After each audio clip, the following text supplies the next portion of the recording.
lorsqu'on regarde aujourd'hui le Grand Nord,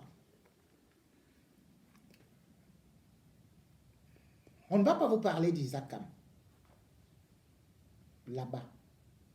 Parce qu'Isakam, créé vers les années 1969, s'est contenté plutôt à satisfaire 15 millions de Camerounais, dit-on dans des grandes villes du Cameroun. Et Isakam, normalement, le Cameroun, c'est 16 000 tonnes d'ordures par jour. Et Isakam n'en ramasse que, dit-on, 4 000. Aussi vrai, Isakam fait de telle sorte que Yaoundé, lorsqu'il n'y a pas de compétition, et Douala, lorsqu'il n'y a pas un événement, eh bien, Isakam, lorsqu'il n'y a pas d'argent et entre en grève, vous voyez comment le Cameroun, ces deux capitales, deviennent les plus sales du monde, les plus horribles du monde, les plus nauséeuses du monde. Vous vous demandez que, mais comment un pays comme ça, on peut y vivre? Comment on peut manger cette nourriture qu'on prend dans des marchés où il y a des mouches, où il y a des saletés partout? C'est terrible.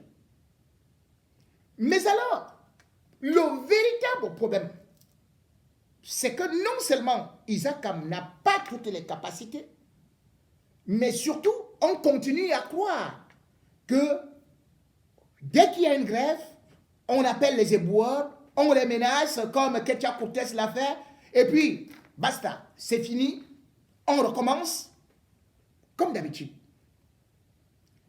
Isakam est une société qui, jusqu'à présent, engloutit beaucoup de sommes d'argent. Mais ces sommes d'argent ne sont pas utilisées à bon escient. On nous disait avant la CAN que Isakam avait eu à commander 200 camions à une hauteur de 24 milliards et demi. Et puis on se rend compte que beaucoup de ces camions-là tombent en panne. Mais surtout, ce que Isakam est en train de faire, c'est que toutes les promesses n'ont jamais été tenues parce qu'il y a de l'argent qui est détourné. Les ordures ménagères dans des grandes villes servent parfois au recyclage.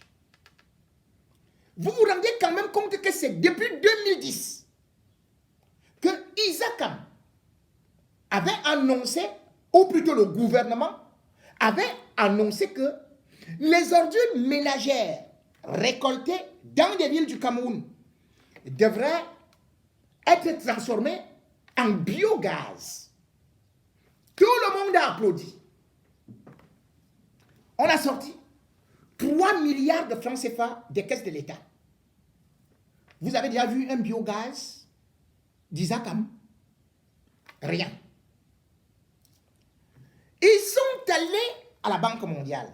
Et d'ailleurs, il y a un consortium de banques qui se sont réunis.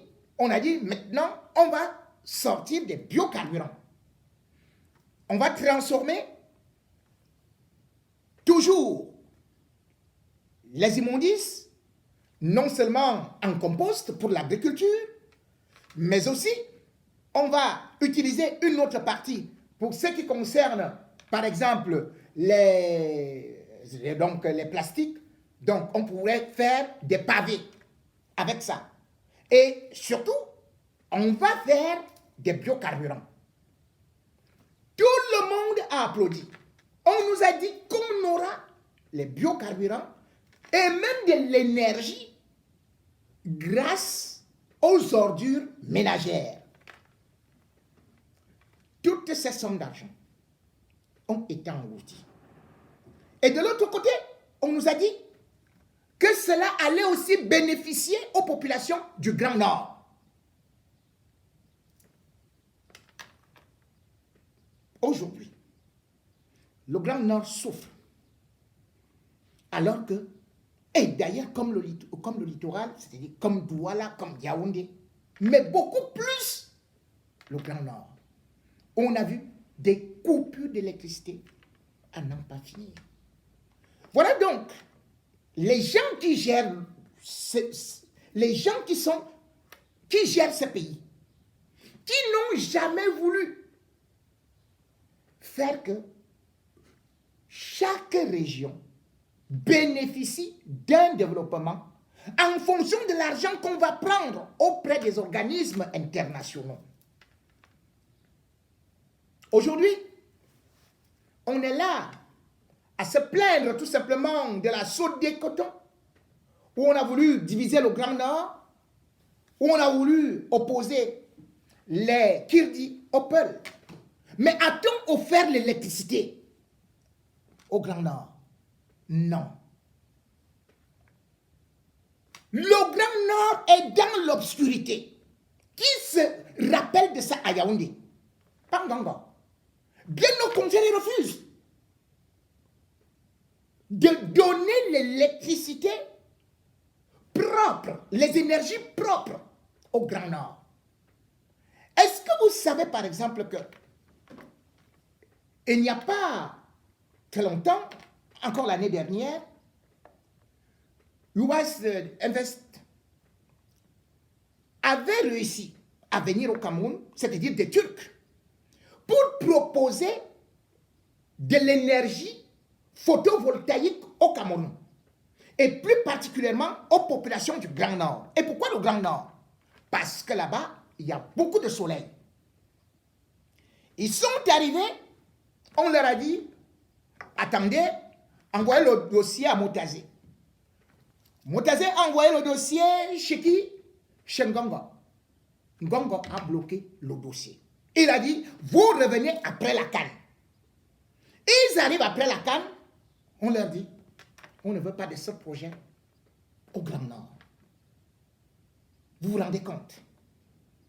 Motazé a quand même épousé une fille du Grand Nord. Il a des ranchs là-bas. Il est parti se faire ou introniser ou quoi. Mais ils ne veulent pas le développement du Grand Nord. Ils veulent juste qu'il reste dans l'obscurité comme des moutons. Comment est-ce qu'on pouvait refuser un tel projet? Le projet, c'était quoi? Les Turcs avaient dit, nous venons, nous investissons. Nous vous produisons de l'électricité, puisque vous n'en avez pas, à partir du soleil. Et nous venons avec nos plaques, nous les installons. Le Grand Nord a aussi le vent. Cela va permettre que les populations puissent rapidement avoir de l'électricité en moins d'un an. Les membres du gouvernement, dont Ngongo, et Motazé et autres, se sont assis avec, justement, Laurent Mougbelinga. Ils ont dit non. Ce projet n'est pas bon parce qu'ils ont soupçonné qu'il y avait peut-être derrière un Bachirou qui allait souvent en Turquie et que c'est lui qui serait venu avec eux. Et que le Grand Nord, non, on le laisse comme ça. Ce projet, les Turcs avaient dit, nous mettons notre argent.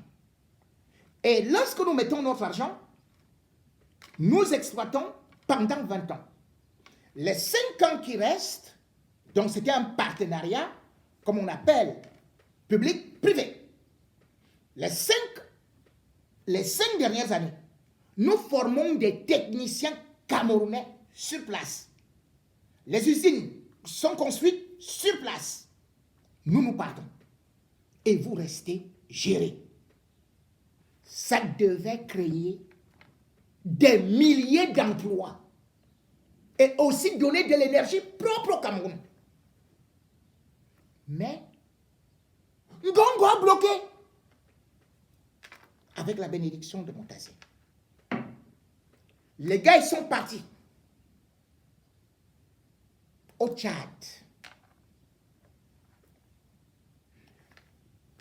immédiatement, le jeune président tchadien, Mahamat Déby, Idriss Déby, a dit bienvenue. Ils sont au Tchad. À peine sont-ils arrivés qu'ils ont déjà commencé l'électrification du domaine public, dont les routes et tout ça. Le Tchad. Ils sont à 30 km de N'Djamena. Donc, imaginez, selon la Banque mondiale, le Tchad n'avait que 8% d'électrification. Aujourd'hui, on se rend compte que la Banque africaine de développement a dit que le projet était très très bon. Donc, elle vient en aide à ces investisseurs pour faire que ce projet-là puisse prendre des ailes. C'est au nord de N'Djamena. Et immédiatement, l'année prochaine, le Tchad aura 34 mégawatts d'électricité propre pour 25 000 ménages, pour commencer. Voilà ce qui devait se passer au Cameroun, que les grands bandits l'ont refusé. Parce qu'ils voulaient d'abord que, oh, on va me donner telle commission, et puis c'est quoi au Grand Nord, il fallait aller avec Bouddha au village. Oh, dans leur village, d'ailleurs, même si c'est pour aller. Pourquoi le Grand Nord? Parce que, vous voyez par exemple que le Grand Nord et le Tchad ont déjà beaucoup de soleil. Donc l'ensoleillement, selon les statistiques, c'est 2600 heures par an. Ce qui signifie qu'on stocke l'énergie. Ce stockage d'énergie, quelle que soit la saison, vous avez des possibilités de vous éclairer. Normalement, le commerce marche, les ventilateurs marchent, tout marche. Mais non. Ils se sont dit, ah oui, continuons à lancer, à faire chanter à cela. Oh, le barrage de Kimwara, de machin et tout ça. Mais voilà. Mais, ce truc, ça n'a jamais marché. Le barrage de lac d'eau qui avait été construit au temps d'Aïdjo, ça avait 4 turbines. Et d'ailleurs, c'était prévu que ça devait même 2 turbines devaient ravitailler le Cameroun, 2 autres turbines devaient ravitailler les pays voisins. Aujourd'hui, il ne restait qu'une seule turbine. Le gouvernement faussaire a tué turbine par turbine. Et il vous parle de la Soie des Cotons, il vous parle du Grand Nord, comme si se souciait du Grand Nord. Comment vous voulez croire qu'en ces temps-ci, où les gens parlent du réchauffement climatique, où on parle des énergies renouvelables, où on parle de l'énergie photovoltaïque, qu'on ne puisse pas se référer à des exemples comme le Rwanda? Le Rwanda, en 2014, avait dit, nous prenons le virage. Parce que le Rwanda n'avait que 110 mégawatts dans tout le pays en 2014. Ils ont décidé, en regardant les rapports d'Africa Power, que pour se développer, un pays a besoin de l'énergie. On ne peut pas arriver à l'émergence 2035, comme on vous dit là, si vous n'avez pas d'énergie. Puisque les entreprises, c'est avec l'énergie. Toutes les sociétés tournent avec l'énergie. Même chez vous, c'est l'énergie. Le frigo même, c'est avec l'énergie. Le gaz, c'est l'énergie. Mais comment vous pouvez imaginer atteindre l'émergence 2035 sans énergie? Et on vient vous proposer l'énergie, vous refusez. Vous ne regardez pas ce qui se passe au Rwanda. Le Rwanda, immédiatement, rien que déjà en 2015, c'est-à-dire qu'en moins d'un an, dès que le Rwanda a fait son virage, on a vu comment est-ce que, au niveau des montagnes, Kagame a fait installer 28 000 lacs pour produire de l'énergie. Et immédiatement, on ravitaillait déjà les villages. 20 000 étaient déjà ravitaillés.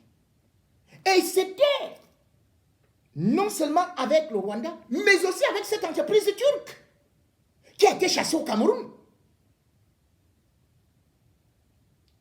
Aujourd'hui, le Rwanda a un taux d'électrification de 66,2%. Et en 2024, le Rwanda parle de l'électrification universelle et presque complète, c'est-à-dire que tout le pays sera électrifié. Mais au Cameroun, on est dans l'obscurité. Gaston Elundu marche comme il marchait quand on était au collège, avec la tête devant comme ça, là, on va faire le barrage ici, on va faire le barrage là, on va faire... Lui-même, il ne voit pas que même notre fleuve, notre petite rivière à Kono, ça sèche. Lui, là, on va faire les barrages ici, on va faire les barrages là, on va faire les barrages ici, on va faire les barrages là. C'est quoi ça? Donc, toutes les nouvelles technologies là, vous avez le soleil, vous avez les ordures ménagères que vous pouvez transformer. Vous êtes incapables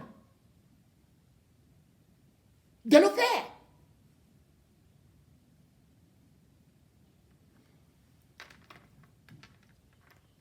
C'est lorsqu'on essaye de voir justement cette configuration, on comprend donc pourquoi est-ce que les nordistes aujourd'hui ont compris qu'ils ont été longtemps exploités. Et d'ailleurs, ceux qui sont dans le gouvernement aujourd'hui, et celui qui dirige, c'est-à-dire Nganga, son objectif aujourd'hui, c'est plutôt d'aller foutre la pagaille au niveau du Grand Nord. Dans les prochains dossiers noirs, je vais vous expliquer le scénario diabolique où il veut même créer une guerre civile. C'est pour ça qu'il a fait cette note aux élans tribalistes contre le DG de Sodécoton, dont il sait pertinemment qu'il est Peul. Il veut opposer les Peuls aux Kirdi. Parce qu'en les divisant, en divisant le Grand Nord, en appauvrissant le Grand Nord, il sait qu'il a un boulevard pour pouvoir réussir son gré à gré. On ne peut pas autant voler, autant détester une partie d'un peuple, ne jamais travailler pour eux, mais toujours contre eux. Et il y a un complot, comme contre le peuple anglophone, les communautés anglophones. Et il y a un complot contre le Grand Nord, contre les élites du Grand Nord, contre les fils du Grand Nord. Et ça, je ne cesserai jamais de le dénoncer avec vigueur et avec force.